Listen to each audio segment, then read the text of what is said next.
We're entering Sagittarius season over here. And then you're so much better at those dates than I am. But then it will be Capricorn season.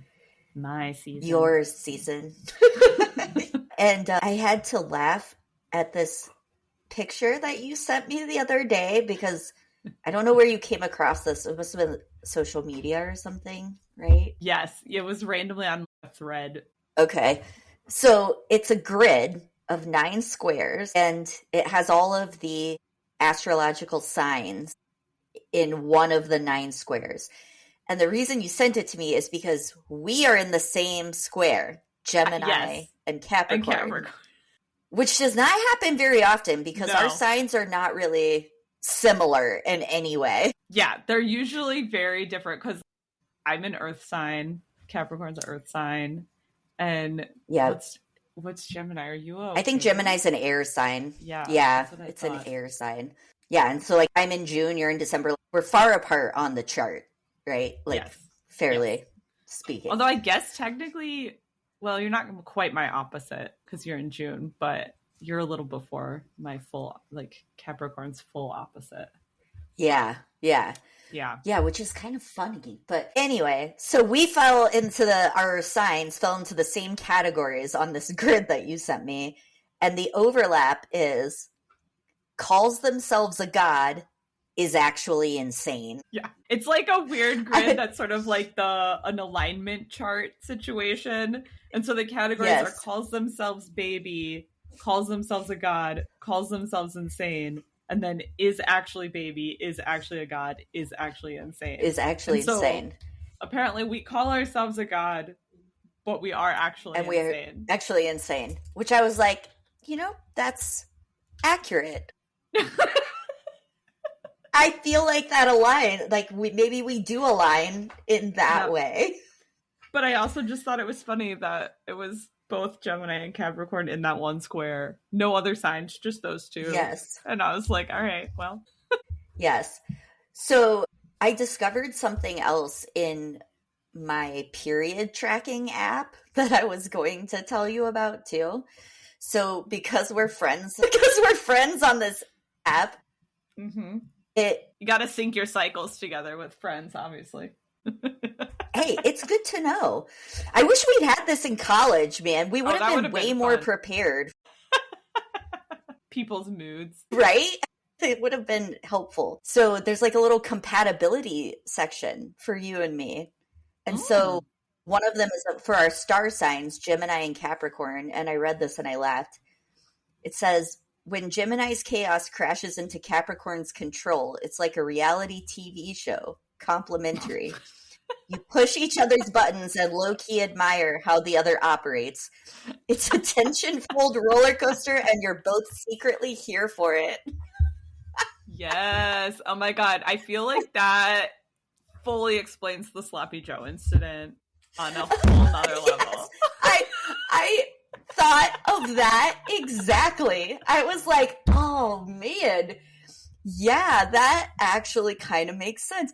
Because at first I was like, oh, we're not tension filled and blah, blah, blah. Or it's like a reality TV show. But then in parentheses, it says complimentary. So it's kind of like, I don't know, there's a difference. It's not like we're opposing forces, but there's like enough opposition to create sparks. Right. But there's enough complementary stuff that, yeah, it works. I feel like this is good that it's like, the best reality TV shows like JWoww and Snooki. Yes, right? BFFs, but... Right. Exactly. But yeah, that made me laugh too, and I was going to send it to you, so I'll tell you about it now.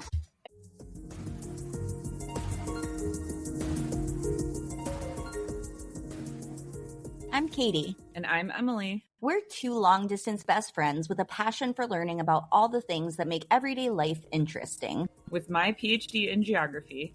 And my master's in library science. Doing deep dives on topics is our idea of a fun time together. We'll share our findings with you on Researching the Obvious. Today's topic, I feel like, is actually along the same vein of the Sloppy Joe incident in that it is a very random topic. It is very random. To be honest, when you proposed this topic, I wasn't sure where we were going with it, but as usual, I learned some very interesting things. Today we're going to talk about bowling, which one of those researching the obvious things that is obvious, right? Because bowling, okay. But I'm fascinated by it, mostly because of the geography aspect, which we'll get into. I think that's kind of how we started talking about it, right? Because I think we were talking about the different types of bowling, and then there was a time in college that we went candlepin bowling. Right. As a backstory, I grew up where bowling was a pretty decent part of my growing up experience. My parents were in a bowling league since before I was born. So they bowled every week with their bowling league, and usually I had a babysitter, but sometimes I'd go to the bowling alley and hang out with them. And we had picnics with this bowling league sometimes because they were all my parents' friends. And bowling was a central part of our New Year's Eve tradition. We'd go bowling. My brother actually was on a bowling team for a while. He had a ball that was shaped like SpongeBob, which is great. Well, I guess not shaped, but it looked like SpongeBob in a circle. Yeah. Okay. That's funny. Bowling was like a big part of my life. And then when we were in college, I think someone we knew just suggested, hey, let's go bowling. And so we went, and then it was candlepin bowling. And I was like, wait, what? What is this? Because this is not bowling. Right. I was like, I know bowling. Bowling's been a big part of my life, but this is new. This is not a thing that I've experienced before. Yeah. Yeah. And I just remember we would go bowling because I think I ended up taking my parents one time as well when they came to visit, because it was just such a out of the ordinary experience for me to see this different style of bowling. And so I remember we did that. I don't know. There was a Mexican restaurant right next to the bowling league, which is also very quintessential New Hampshire. Margaritas. Yeah, margaritas. Margaritas Mexican. Was that the night that I left my purse there? Oh, yeah. I forgot you did that. That was actually a very random event because you forgot your purse, but then it showed back up. Well, my wallet showed up. What happened was that someone took my purse, took all of the money and whatever else they wanted out of it, dumped it, and then put my wallet in a mailbox. What a courteous thief. But you got your ID back though, I guess. Yes. I remember the post office contacting me and being like, we have your driver's license, and the wallet, it was like the wallet was emptied out, but like the driver's license was in there or whatever. And I was like, okay. I didn't think I was ever going to see that again, but I'll take it. Dang. Yeah. I guess thank you, thief, for only taking my cash and my actual bag and giving me my wallet back. Yeah. But anyway, I do remember I had never seen candlepin bowling either. I had at one point been duckpin bowling.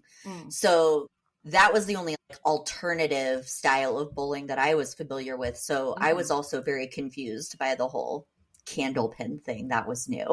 Yeah. Yeah. So I started looking into it as geographer. I was just like, hang on a second, what is going on here? And it led me down this path of just realizing that there are regional styles of bowling in the US.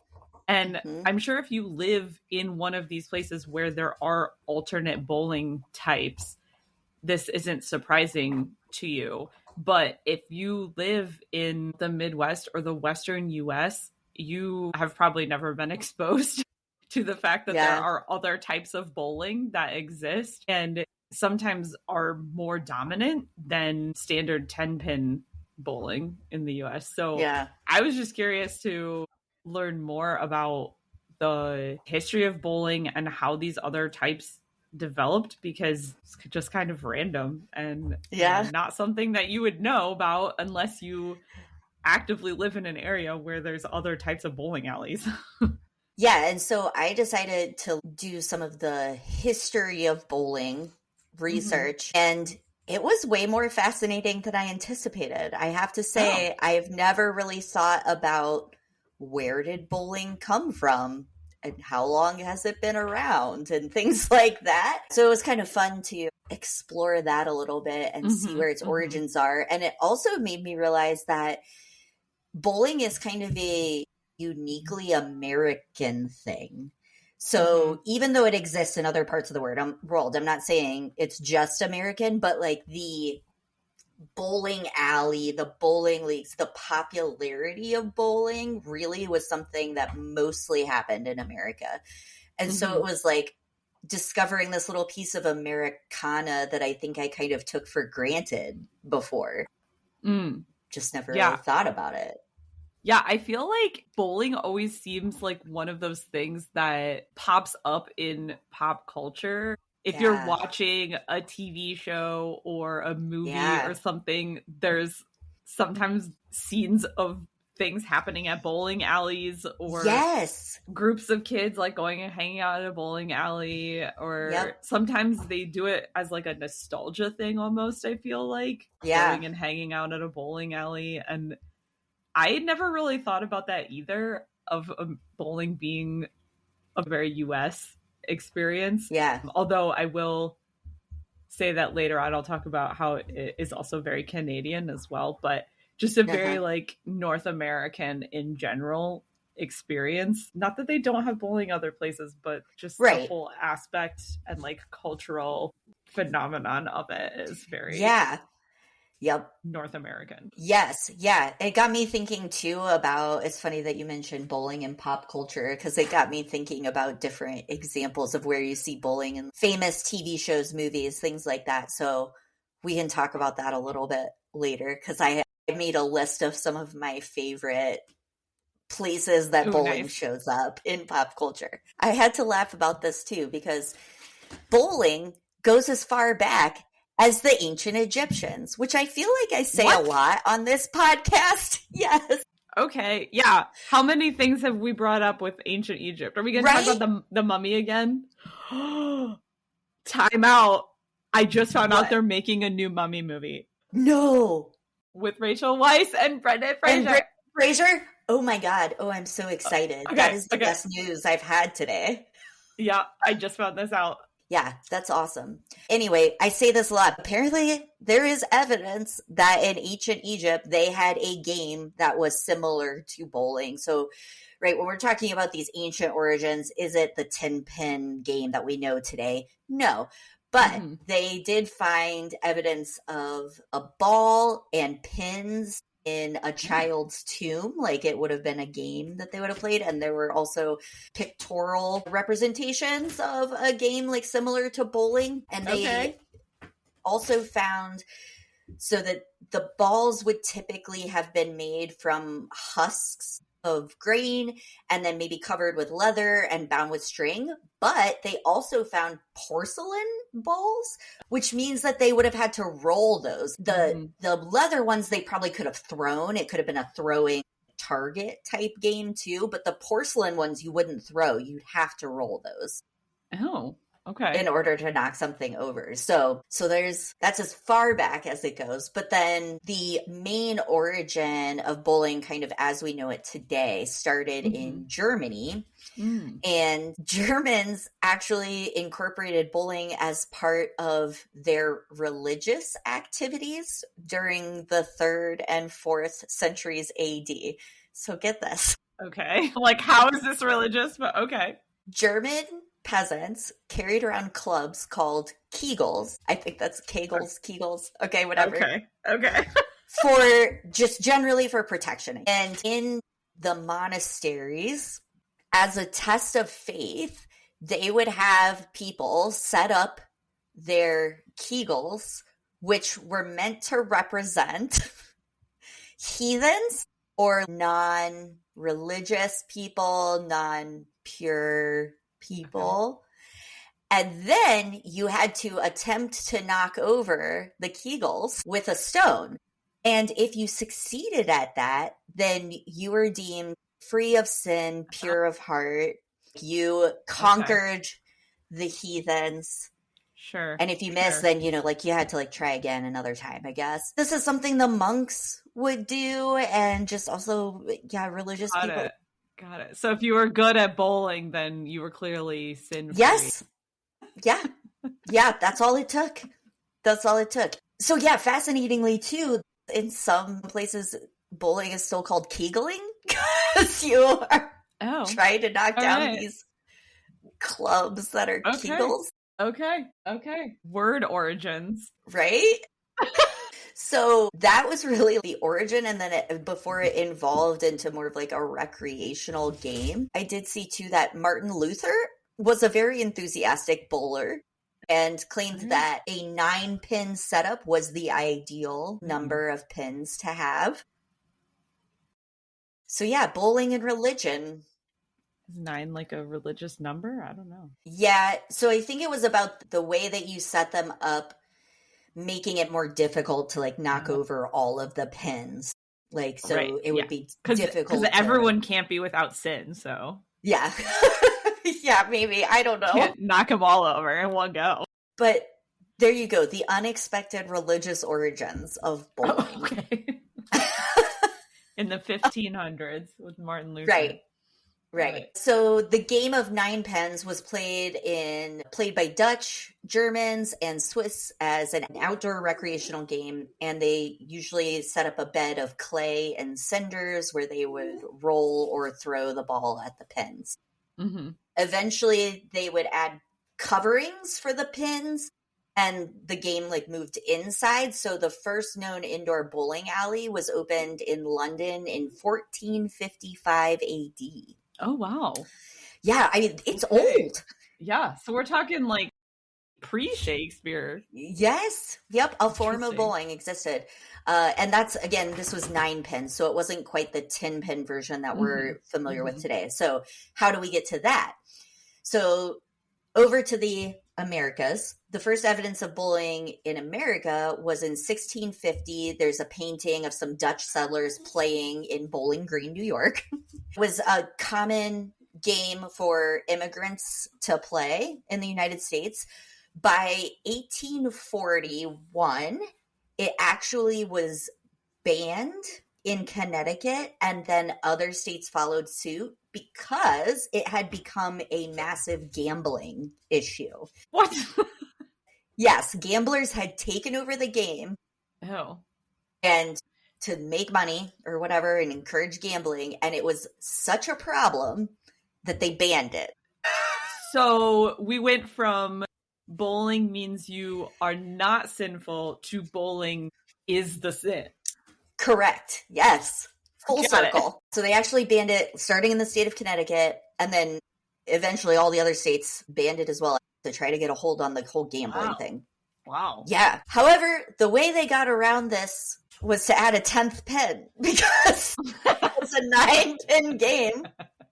Oh, we can't do 9 pins, so we'll just have 10 instead. Yes. Yeah, so they think that that's kind of how the 10-pin format came into being. I think the laws also say 9-pin, 10-pin, it doesn't matter. We don't want you bowling kind of thing. But that was where it came from. So by the 1840s, bowling was at a height of popularity. There were a lot of bowling lanes appearing in New York City in particular. And in the 1860s is around the time they started to put finger holes in the ball so that you could grip it and roll it. Wait, time out. How were we rolling giant bowling balls in 1840 before there were holes? They were 9-inch balls, so they weren't that big. And I think you would just hold them with your hand. Yeah. Yep. I mean, I guess they could have been two-handing it. Yeah, that too. Yeah. A child. Yeah. And around that time as well, in the 1860s, some bowling clubs, tournaments began to be organized. So it became a little bit more of a formal sport activity that people were participating in. Okay. By 1875, the National Bowling Association was formed. They had 27 delegates who were considered expert bowlers, and their goal was to standardize the specifications of everything that was used and standardize the rules of the game and get everyone to adhere to like the same format of playing the game. They put restrictions on the length of lanes, required dead wood to be removed from the lanes. So apparently before they didn't have to remove the pins, and then put restrictions on the size of the balls as well. So the National Bowling Association didn't really catch on. They did their best, but they didn't have a ton of support. They were eventually replaced by the American Amateur Bowling Union and then the American Bowling Congress. And the American Bowling Congress is the one that stuck in 1895. That's what we still have today? Yeah. And then the Women's International Bowling Congress was established in 1910. Huh. So I would say that's kind of the general time frame that you could consider, like, again, a standard form of the game existing in America. People are agreeing on the rules and how you play. Okay. So the game was known as American Tenpins.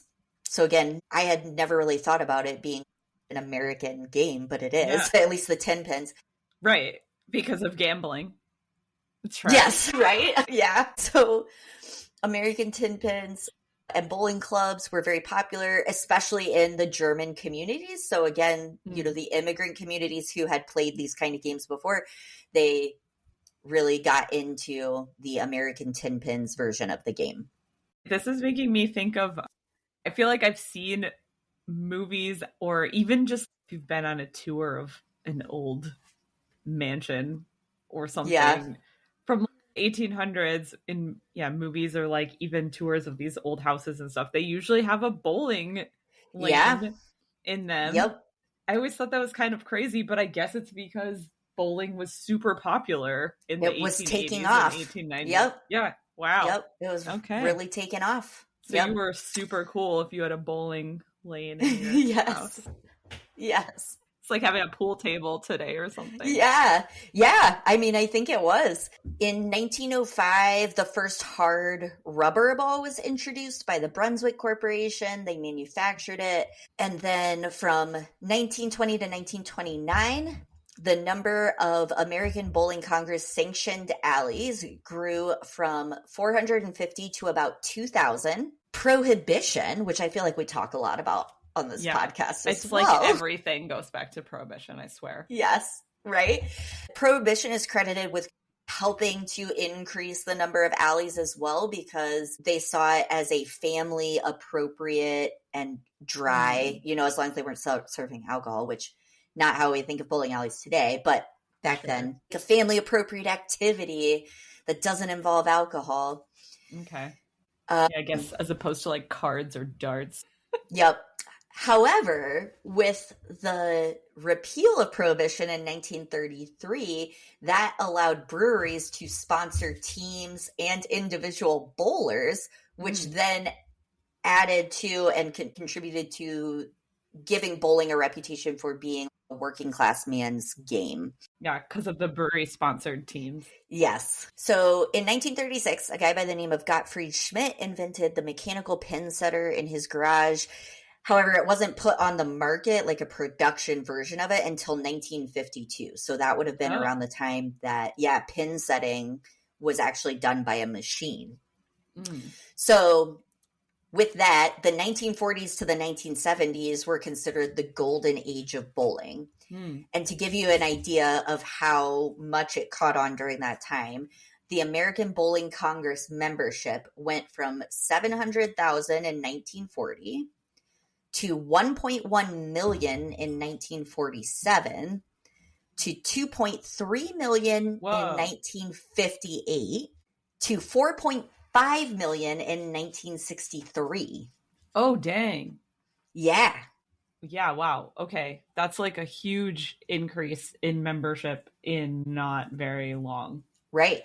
Yep. Less than 20 years, you go from 1 million to 4 million.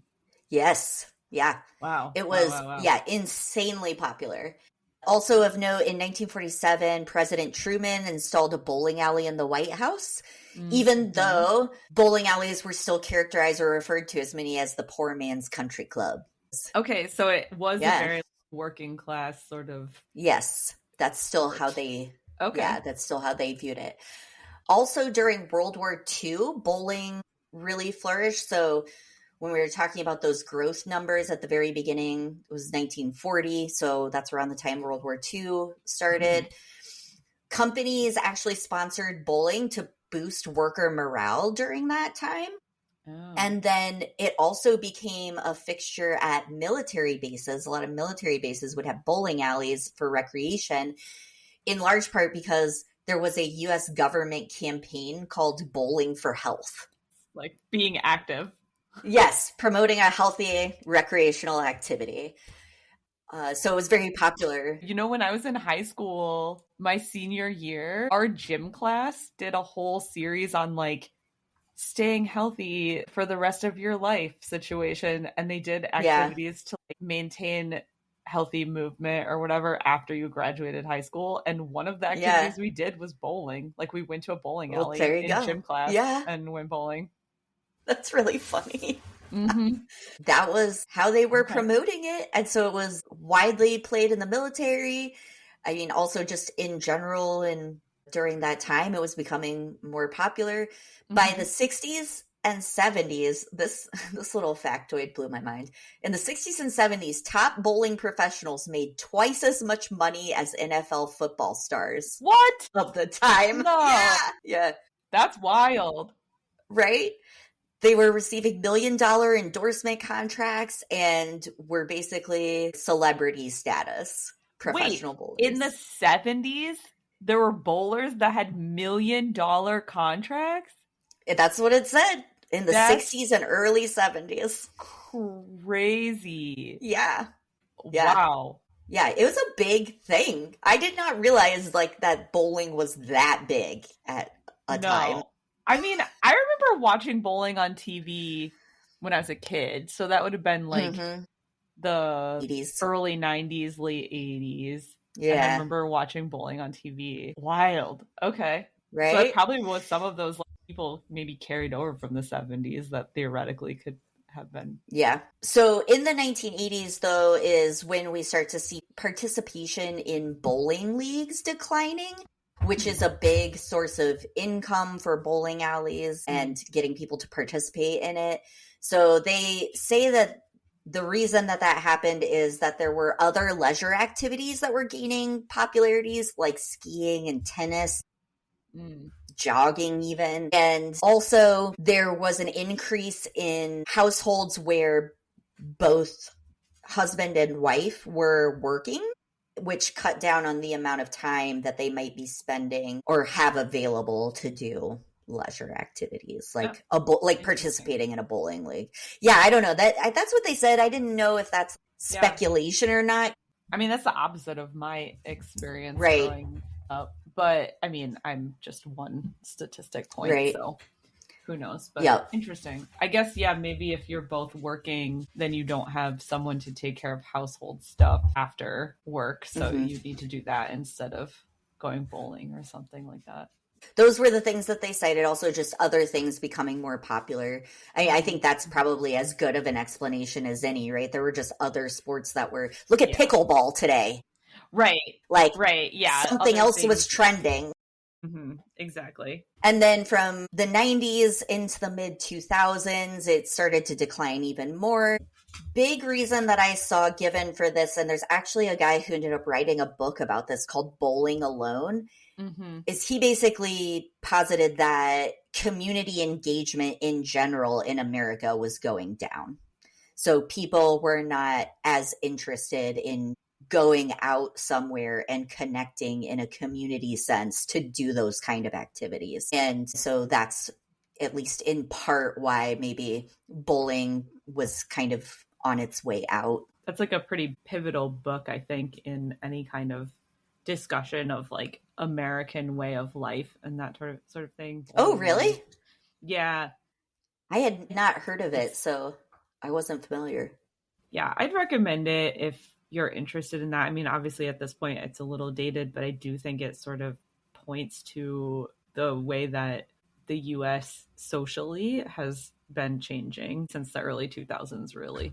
So kind of a bummer. But on the other hand, I also read that some people feel that bowling is making a little bit of a comeback, maybe not necessarily in the traditional bowling alley that you're thinking of your youth, but there are a lot of venues that are being opened to appeal to younger generations. I know we have one here called Punch Bowl Social, and they have bowling lanes, but then they also have other games like air hockey and darts and ping pong and stuff like that. And it's kind of like a bar / social setting where you go and bowl and do other things. And there's places where you can take selfies and social media pictures under their neon sign. Gotta do it for the gram. That's right. In general, unfortunately, the traditional bowling alleys, the traditional bowling leagues have just, really kind of gone out of style. Which, reading about all of this made me kind of sad. And I was like, I need to go bowling. Like, I haven't been bowling in forever. Like, it's a fun thing to do. I also read, and this actually occurred to me too, though. I also read that one of people's biggest complaints is the smell of a bowling alley. Okay, I totally get that though, because that is such a nostalgic smell for me. I can pick up that smell in a heartbeat, and it's so specific. Yes, it is. As soon as I read that, I was like, oh yeah, I know exactly that smell. And there is part of me that's like, it's not that appealing. I mean, like you said, it's nostalgic, but like I kind of have this image in my head of this like kind of smelly bowling alley. Yeah. It's like a mix of the lane grease and like stale cigarettes and sometimes beer, like cheap beer. Sweat. I feel like sweaty shoes. Feet. It kind of smells like feet. I don't know. To me, it's like a nostalgic smell, but I think that's because I grew up with it. But I get where, is it that unappealing to make people not want to do the activity? I guess maybe. Well, like I said, when I read that, I was kind of like, when I think about going to hang out at a bowling alley, it doesn't seem like the most pleasant atmosphere to me. Like it feels it's very divey. It's very divey. Yeah. So if you're not into that, I could see it. Right. But I mean, all that said, it's not like I don't want to go bowling. I just can see how maybe that would stick in people's heads and then maybe kind of be off-putting. Whereas people are a little bit more likely these days, or maybe younger people are a little bit more likely to choose one of these newer bowling venues where it's updated, trendy kind of bowling alley instead of the traditional. Old school. So there you go.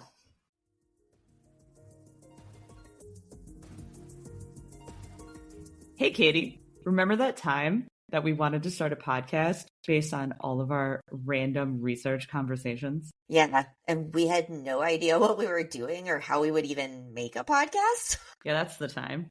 It was a really good thing we found Podbean, because that made it super easy to upload all of our episodes to multiple streaming platforms. Podbean is a really simple platform for hosting and publishing your podcast. So, if you and your best friend are having random conversations that you think should be a podcast, check out Podbean. And if you do, use our link to get a month free. Podbean.com/obvious. That's PODBEAN.com/obvious. And become super cool podcasters like us. World famous.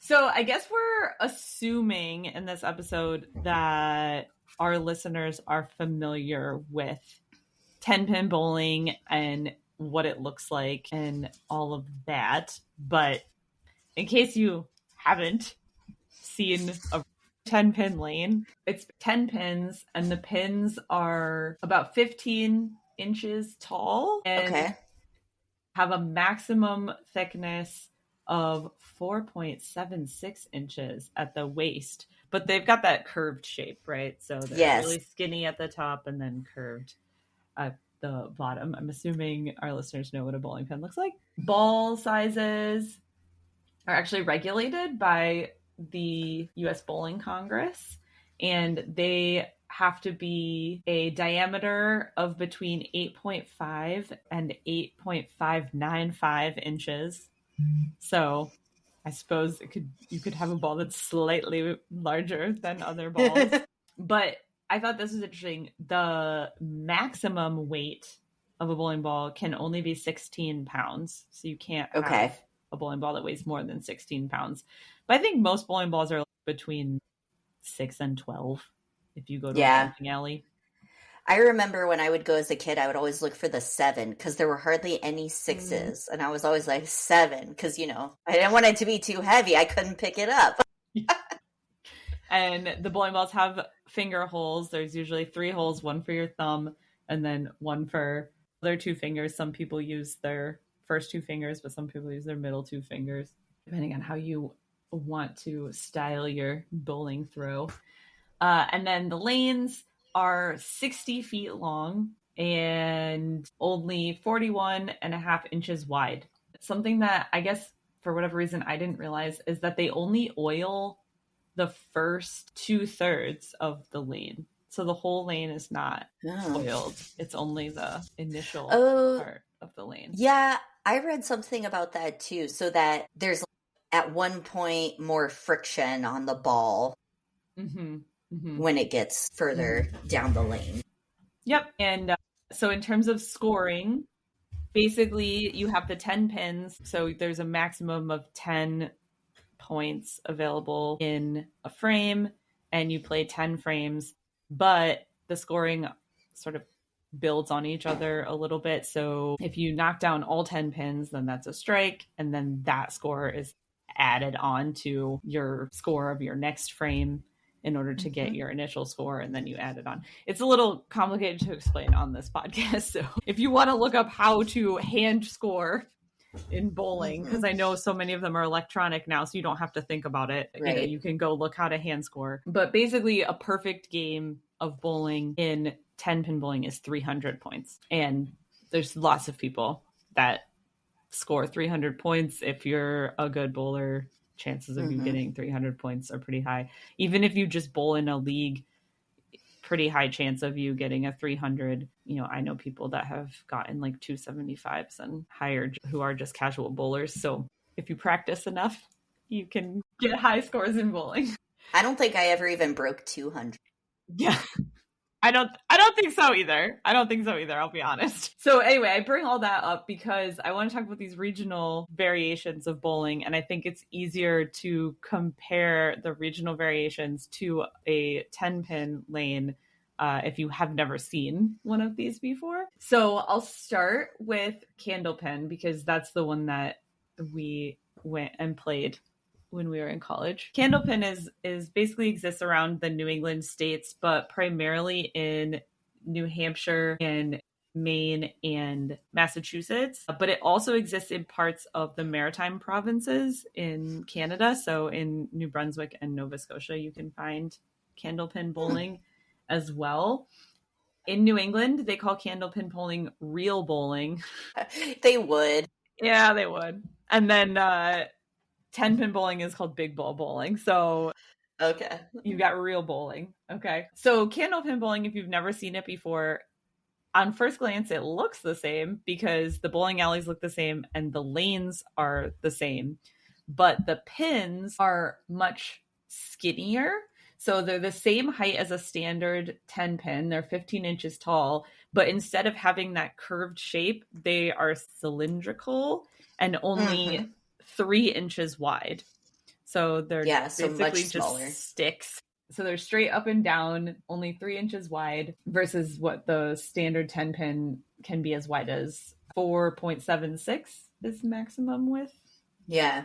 Yep. Inches, and they're straight. The other big difference is that the balls are much smaller and they're the smallest size ball to be used in any of these bowling variants. And the ball is 4.5 inches in diameter and it weighs 2 pounds and 7 ounces. So there's not a variation in the ball. Everyone has the same size ball. Fits right in your hand. Yes, exactly. You palm it. So it doesn't have holes or anything. You just palm it. I looked up some other round things so that we can get a comparison in case you haven't seen this. So a skee ball, I think people are familiar with skee balls. Skee balls are 3 inches in diameter Softballs are a little bigger. They have a diameter of 3.82 inches. And then grapefruits are actually probably the best comparison because your average grapefruit is between 4 and 6 inches in diameter. Okay. So these candlepin balls are 4.5 inches. So they're a little bit bigger than a softball, about the size of a small grapefruit. So you hold it in the palm of your hand like a skee ball. And then the other big differences are with it scoring. So instead of rolling 2 balls per frame, you roll 3 balls per frame. So you get 3 tries to knock over the pins. And that's because it's much harder to knock over the pins in candlepin bowling because they're so skinny and the ball is small and you're still rolling it the same distance. And then the other thing that's different is that you don't clear out the dead wood between frames. I do remember that because that's weird. They just all sit there. Yes, the pins all even just after you knock them over. There. Yeah. Yeah. Which also makes it really hard to knock them all down because you have this tiny ball and then you get debris on the lane. So it's actually a much harder game. And the highest scoring sanctioned candlepin game was only 245 points. So it's possible to get 300 points in a candlepin game. The scoring is the same as tenpin bowling, but no one ever has. The highest they've ever officially scored a game is 245. And that was in 2011 by Chris Sargent of Haverhill, Massachusetts. And he actually tied the person who held the record, the Candlepin Bowling Association president, Ralph Sem. He also made that score in 1984. So 2 people have made that score, and that's the highest score that has ever been officially recorded in candlepin bowling.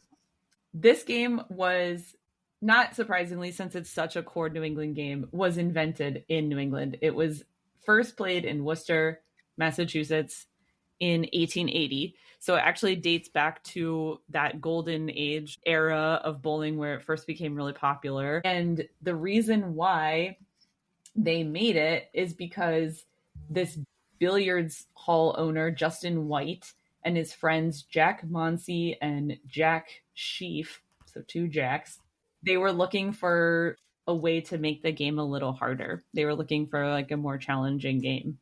And so they purposely developed this version to make it more challenging. The other thing is there's no oil on the lanes, so that actually makes it a little more challenging. Yeah. Too. Fun fact, you were talking about when automatic pin setters were created. The first automatic pin setting machine was actually made for a candlepin lane in Lewisburg, Massachusetts. But then they took that idea and converted it over for tenpin bowling. The scoring, like I said, is essentially the same as tenpin, except if you get all 10 with your third ball, it's not like a spare or a strike or anything. It's just you score a 10. Okay. The other weird thing is if you are hand scoring in candlepin, which a lot of lanes today have converted to digital scoreboards, but if you're hand scoring, the score sheet is actually vertical and not horizontal. Interesting. Okay. It's basically the same as a horizontal one, except instead of the scoring for the frame being on top and the total score being on the bottom, it's like the scoring for the frame is on the left and then the total score is on the right in 2 columns. They just like to be different. Yeah, it's really just New England being different. Yeah. So that's candlepin bowling, which is pretty fun, honestly. Yeah. But don't expect to be good at it. Yeah. Yeah. And then another variant that started a little bit later than candlepin is duckpin bowling. And so duckpin bowling, if you see it a duckpin lane, the lane size again is the same as a standard lane for bowling. Mm-hmm. But the pins and the ball are mini. Yeah. I love duckpin bowling. Yeah. They're so cute. They are. So the pins look like a 10-pin pin, the same shape, but instead of being 15 inches tall, they're only 9.4 inches tall. So they're like 2/3 the size of a 10-pin pin, but then they look exactly the same. So they're just little. They make me think of when you were a kid, if you ever had one of those plastic Oh, bowling yes. sets or something. Yeah, the Fisher Price. Yeah. Like, yes, yeah. I know exactly what you're talking about. Yeah. And then duckpin balls are kind of similar to candlepin balls, but they're actually a little bit bigger. So a candlepin ball is 4.5 inches in diameter. A duckpin ball is between 4.75 to 5 inches in So a larger diameter. Grapefruit. Yes. So basically on the large side of the grapefruit spectrum is a duckpin ball, and they weigh between 3 pounds 6 ounces and 3 pounds 12 ounces. So they're a little bit heavier than a candlepin ball, because a candlepin ball, remember, is only 2 pounds 7 ounces. So they're like an extra pound in weight and slightly larger in size. And again, you do it the same sort of way. There's no finger holes. You just palm the ball and roll it down, but the lane is still the same size. So I promise that I'm not trying to work Baltimore into every episode of this podcast, because listen to this, origins of where duckpin bowling came from. It actually has unknown origins officially, that they don't know where it came from. However, most historians point to this event in 1900 as the established event for where duckpin bowling came from, which is that two Baltimore Oriole players, Wilbert Robinson and John McGraw, they were later inducted into the Baseball Hall of Fame. They owned a popular bowling hall and bar called Diamond Alley in Baltimore. And basically they think that they're the ones that eventually ended up coming up with this version of bowling and calling it duckpin, because when the ball hit these little pins, it looked like ducks scattering when you go duck hunting or duck shooting, which is very popular sport in Maryland in general. So that's where they think that it came from. I'm telling you, everything leads back to ancient Egypt and Baltimore. Prohibition in this podcast. Those are the three big ones. Yeah. There are references to duck pins in the Boston Globe, though, in the late 1800s. So even though people point to this event in 1900, there are some references to small pins being this size. So I don't know if a variant existed and then this is the version that got cemented as official. Or popularized. Yeah. But basically, duckpin bowling is played in Maryland, Connecticut, and Rhode Island, which really? I thought, yeah. Connecticut also has a really big duckpin bowling culture. Shocks me then that I had been duckpin bowling as a kid. I am also shocked at that. Because, it's basically in those three states. In Maryland, it grew really popularly or really quickly because by the 1960s, there were more than 1,200 duckpin specific lanes in Maryland, and especially in the metropolitan Baltimore area, because in 1963, there were more duckpin lanes than tenpin lanes. In Baltimore specifically, like the metro area, there were 1,105 duckpin lanes and only 538 tenpin lanes. Oh, wow. So like twice as many duckpin lanes than tenpin lanes. Currently, the National Duckpin Congress is run out of a bowling alley in Linthicum Heights, which is a suburb of Baltimore. Oh, okay.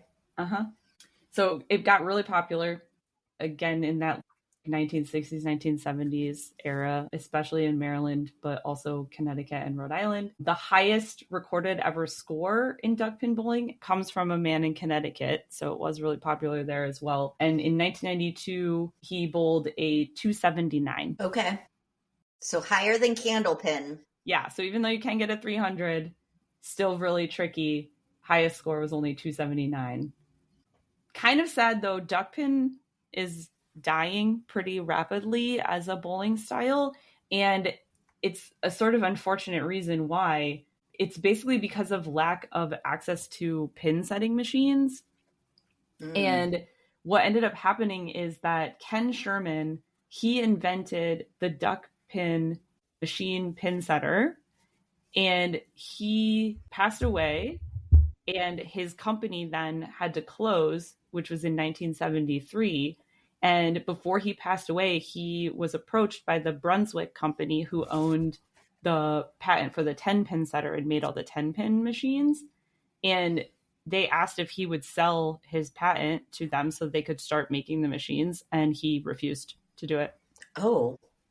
Yep. So he refused to sell his patent, and because of that, when he died, his company dissolved, and now no one makes those machines, and no new machines have been made since 1973. When does a patent expire? I would have thought by like after you die, like I don't know, but or it has like a statute on it, and then at this point there's not much point in enough interest trying to make them. Yeah.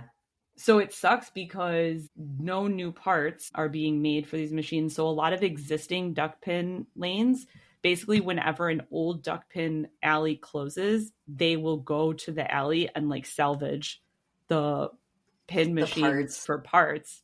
So yeah. And then the other issue is having a mechanic who knows how to fix them. And that's a dying skill too. So it's been kind of a bummer for duckpin lanes. Today, there's only 56 sanctioned duckpin lanes left in the US total, and 27 of them are in Maryland. So over half of the sanctioned lanes are still in Maryland and primarily in the Baltimore area. I know that you mentioned there's some of these modern social houses that are coming up for bowling, and a lot of those ones do have a style of bowling that is duckpin-esque in the sense that the pins are the size of duck pins and they're on strings. I don't know if anyone has seen this. I've seen those. Yes. So the pins are on strings, so they don't have to use an automatic pin setter, and the lanes are usually smaller. And they use duck pin balls and the duck pin size pins, but they have smaller lanes, and then the pins are on strings.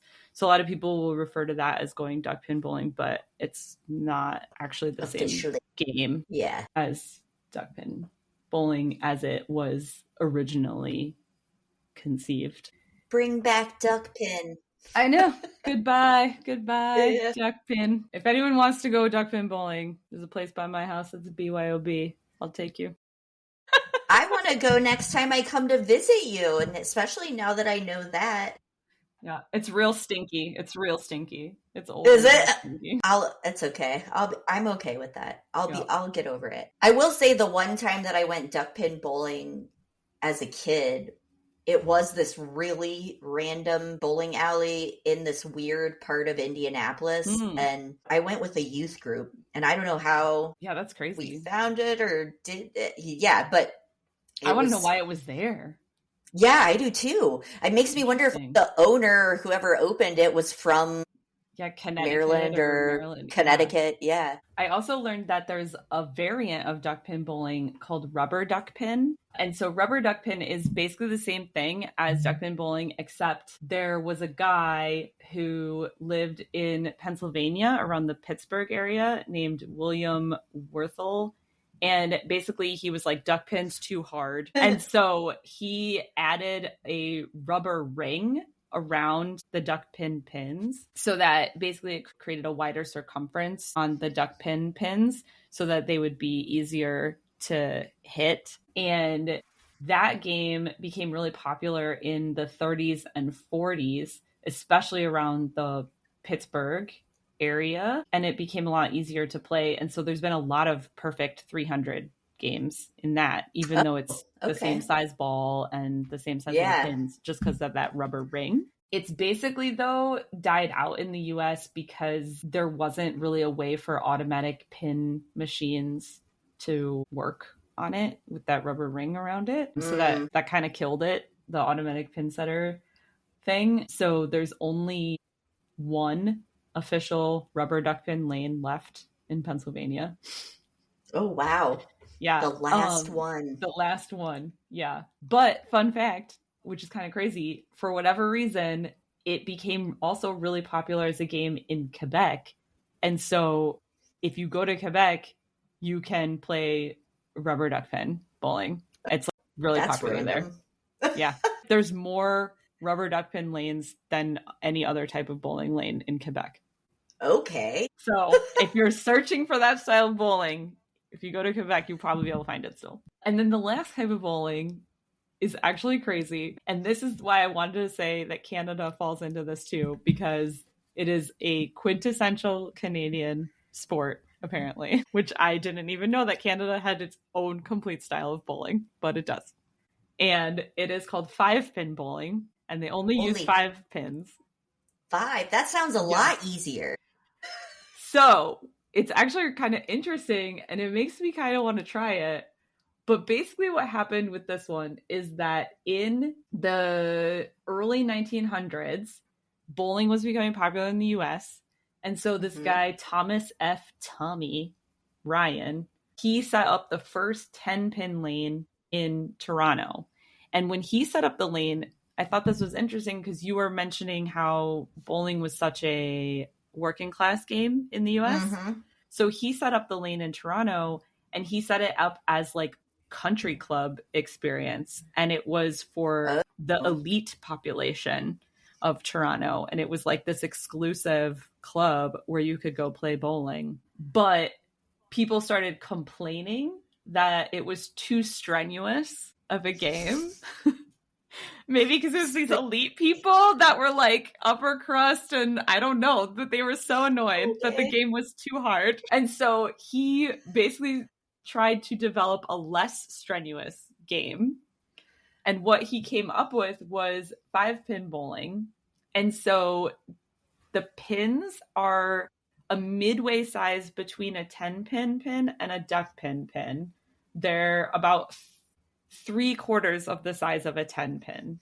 So they're just slightly tinier. And they also have that rubber ring around the middle of them. So they look a little bit smaller than a 10-pin pin with a rubber ring around the middle. Balls are the same balls as duckpin balls, so the same size. But in Canada, some of them have been sanctioned to allow for there to be thumb holes. So instead of having to completely palm it, you have a hole for your thumb. Does that really help, though? That seems like it would just be more likely to get stuck on. I guess. Yeah, I don't know. So what else is interesting is there's only 5 pins, and they're basically set up in a triangle without a bottom. So like a V kind of situation. Okay. And each of the pins have a different point value associated with them. So the front pin, the head pin, is 5 points. The middle 2 pins are 3 points, and the back pins are 2 points. So instead of being able to get 10 points per frame, you can get 15 points per frame. So you still can have a strike and a spare, but you can have up to 15 points because of the different point values. So a perfect score in a 5-pin game is 450 points because of the values. And they calculated that, officially speaking, there's about 15 to 30 perfect games that are played annually in this type of bowling. Obviously, because of the different values, it allows for more strategy in the game, because if you are worried about what pins you're trying to knock down, you might aim for a higher value pin, which I thought was kind of cool. But 5-pin was really accepted by Canadians as this quintessential Canadian game. And it basically spread throughout all of Canada and now is the dominant form of bowling in pretty much all of Canada. Fascinating. The Canadian government has deemed 5-pin bowling a heritage sport, and it was voted as the 4th greatest Canadian invention of all time. Wow. So people apparently love the 5-pin bowling. 5-pin. Okay. I've definitely never seen that. I have never seen it either, but now I'm fascinated because I feel like if I went to Canada and went in any bowling alley, chances are it would be very high that is what the bowling is there. So I was like, wait a minute, that is also crazy. And it's crazy to think that Canada also has this bowling culture like the US, except that their bowling culture is 5-pin bowling and not 10. Right? Yeah. Like a totally different bowling. Yeah, I never thought that much about bowling. I To be honest, I really took it for granted that just the bowling alleys of my youth were kind of the only thing. No, same. And I never thought about it at all, despite spending so much time in bowling alleys until we went to college. And I was like, wait, there's different ways to bowl? I'm so confused. I sort of just thought it was a standard game. Yeah. Now I feel like I want to go, since I've tried duckpin and candlepin, I feel like I need to go to Canada to find this rubber duckpin and this 5-pin. Clearly. I was just going to say, trip to Quebec, sometime for a future girls trip, and we must go bowling. Right. That's how I feel, is that I need to find this Canadian bowling situation that I'm missing out on. And experience it. Yes. Especially since rubber duckpin doesn't exist in Pittsburgh anymore, apparently. It died forever.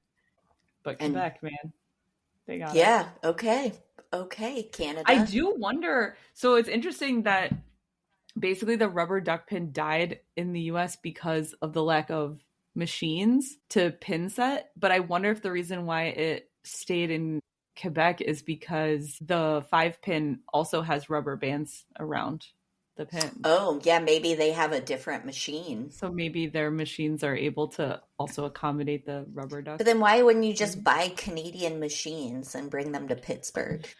Maybe it already died. Maybe it's too expensive. Yeah, too expensive. But I do feel like bowling in general is part of our ethos as a culture. More than I realize, like I said. I mean, again, this is not to say that bowling doesn't happen in other countries, and clearly the game itself has origins in Germany and it made its way into the UK, but the game of bowling as an American cultural cornerstone is something that I kind of took for granted. Yeah. How much of an impact it's had. And on that note, so my favorite examples of bowling in pop culture. Ooh. So this was a fun exercise, as I was trying to think of all of the places where bowling alleys or bowling stories or bowling in general has come into play in classic pop culture scenarios. The very first one that popped into my mind that will probably pop into a lot of people's minds is The Big Lebowski. Yeah. The dude. Yes. The dude. He hangs out at the bowling alley all the time with his friends. John Goodman plays a bowler, a very serious bowler. And I feel like that movie has like a cult following, and bowling is a big part of the overall setting. What year does that movie take place? 1991. I was just wondering if it was in this bowling era, but not really. It's kind of a little past. No, a little bit afterwards. But you know, it's kind of funny because I remember getting a general sense in the movie that the bowling alley is kind of like this Days Past vibe. Oh yeah. You know what I mean? It has that nostalgic feel to it. It's not super popular. Yeah. The other one, which I may have only seen once, I honestly don't remember, but it's the other one that popped up a lot, was Kingpin. Have you ever seen that one? I don't think I've ever seen that. Woody Harrelson and Randy Quaid. And basically Woody Harrelson is a former professional bowler. And he finds Randy Quaid, who plays he's Amish. And he's like a bowling prodigy. So Woody Harrelson trains him to become a professional bowler. And Bill Murray's in it. It's a comedy, right? Obviously a comedy, given that cast. Yeah, I'll have to look that one up. I know. I'm actually thinking about watching it, because now that we've gone down this road, I can't turn back. Oh, it's on Netflix. Okay. Ooh, excellent. Okay. Add it to your list. Add it to your list. So one that I had forgotten about, but that came up when I was looking, is, I don't know if you've ever seen Lars and the Real Girl. Oh. I love that movie. I think it's fantastic. Ryan Gosling is in it. He plays just this very socially awkward guy who's struggling to make his way in the world, connect with people.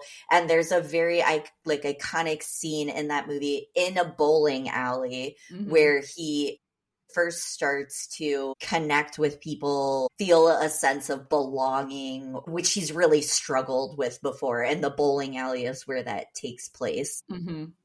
So I thought that was a fun one. Also, I think you'll enjoy this one. Mystery Men. Yes, the bowler. Yes, one of the superheroes is the bowler, and she carries around a bowling ball that has her father's skull in it. Yes. Oh my god. Do you remember that? I thought that was There great. was like that meme that was going around a while ago where you were supposed to pick 3 fictional characters that describe you as a person. Yes. I definitely picked the bowler as one of my Yes, that makes sense. That makes sense. Love it. And then also the Flintstones. I kind of forgot about this, but Fred is a bowler. That's something that he and Barney do all the time. And he has that very specific way that he approaches the alley. Yes, twinkle toes. Yes, twinkle toes. And then also, you and I saw this movie together, There Will Be Blood. That's where the milkshake scene happens, is in the bowling alley. Yes, I drink your milkshake. Oh. It's in his own private bowling alley in his mansion, which makes sense for that time period. Like you said, there were a lot of like rich people who would have like private bowling alleys. That was something that they built in. Yeah. Dark side of bowling. Yeah. And then obviously too in The Simpsons, Homer is a bowler, which I think is interesting because we talked about how it's kind of known as this working class sport. And so I feel like that fits his character, right? He's, you know, he works at a nuclear power plant. He's the average Joe kind of guy. Yeah. I feel like that's the same with, I don't know if you ever watched Roseanne, but yes. Yeah. Like the they same go idea bowling where too. They're in the bowling league, but it's sort of again that like working class idea of bowling. And then, you know, also for any Supernatural fans, there is a bowling alley scene in one of the seasons where the angels are negotiating, and actually one of the angels who's trying to take power offers to build a bowling alley in heaven. Nice. My mom always told me when I was growing up that you were scared of thunder or whatever. Thunder was just it was angels bowling, and then when you saw lightning, it meant they got a strike. Yes, I have heard something along those lines too. So maybe that's where Supernatural got it from. That would be funny. I was thinking that too. I feel like there's a lot of shows that often will throw in a bowling scene, and it always seems like it's nostalgic or something. Like, I don't know if you ever watched the TV show Riverdale, but they would have a bowling scene where everyone's hanging out. All the teenagers are hanging out in the bowling alley. Yes. Or I think of the scene from the Across the Universe. I was just going to say, that's the other one that popped into my head. There's a musical number in the bowling alley. That was like in the 50s, 60s. Yeah, because they're like wearing the poodle skirts and stuff. Yeah, it's like the 60s. I feel like that evokes something when you have a scene in a bowling alley, right? It does. It does. Again, I didn't really think about it until I started doing this research, but I think it does. It does have a certain atmosphere to it, and I think that sense of nostalgia, and I think a sense of bowling is for everyone too, kind of thing. Yeah. It feels like a place where the average person is going to socialize and going to hang out. And I think that's why that one book that you were talking about earlier, Bowling Alone, that's specifically why they're calling out bowling alleys in that book, is because of the change in American society as maybe not having these third spaces where people are hanging out as a community or hanging out in a more social setting just to get out of the house or something like that, right? We have become a lot more insular as a society, especially with the development of suburbs and things like that, where people are tending to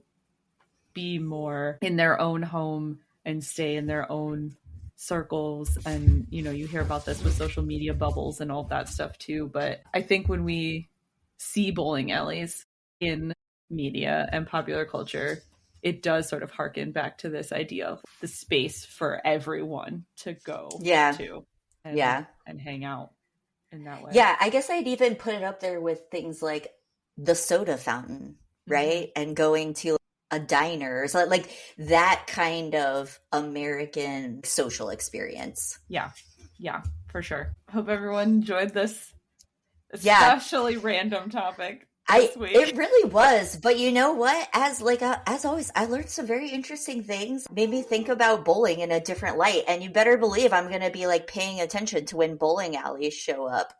Yes. Movies and TV shows now and what role they play. I'm going to go bowling soon. My friends have been bugging me about it. So I think I just need to pick a day. Okay. We'll report back. And next time we visit you, I want to go duckpin bowling. Yes.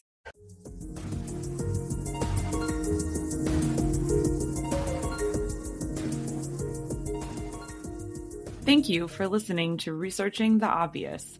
To learn more fun facts about everything that we're researching, follow us on Instagram at Researching the Obvious Pod, all one word. You can also follow us on Spotify, Amazon Music, or wherever you get your podcasts. If you know someone that you think would enjoy listening to all of our findings, please feel free to share or give us a review. Researching the Obvious is written, produced, edited, and hosted by Emily Fekete and Katie Nakanishi.